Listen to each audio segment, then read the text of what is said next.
De retour en Côte d'Ivoire, une note sur l'agriculture. Le parc des expositions va vibrer du 23 mai au 1er juin prochain au rythme du Sahara, entendez Salon de l'agriculture et des ressources animales d'Abidjan.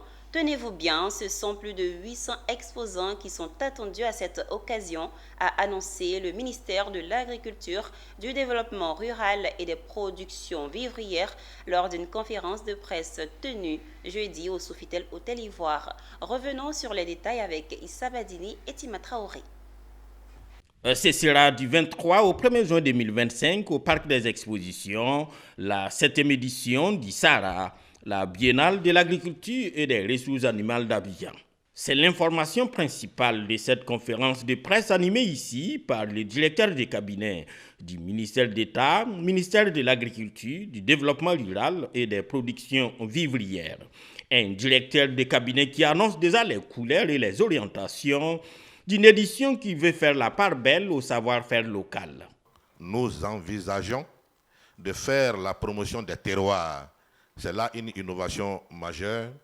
Il s'agit d'activités promotionnelles des régions permettant l'exposition de leurs potentialités agricoles et culturelles. Un concours des régions sera organisé pour récompenser celles ayant le stand le mieux animé et présentant le plus d'attractivité en termes d'innovation ou de potentialité. Comme pour les éditions passées, l'objectif général du Sahara 2025 est de créer un cadre de rencontre, d'échange et de partage d'expériences entre les acteurs du monde agricole.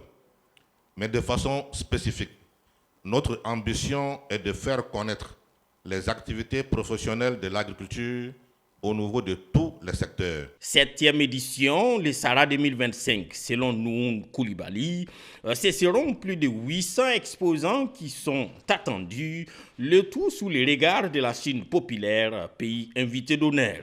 Impulser la Côte d'Ivoire sur la voie de la souveraineté alimentaire d'ici un an, c'est l'objectif visé par les organisateurs, d'où les thèmes. Quel système de transformation agroalimentaire pour la souveraineté alimentaire en Afrique?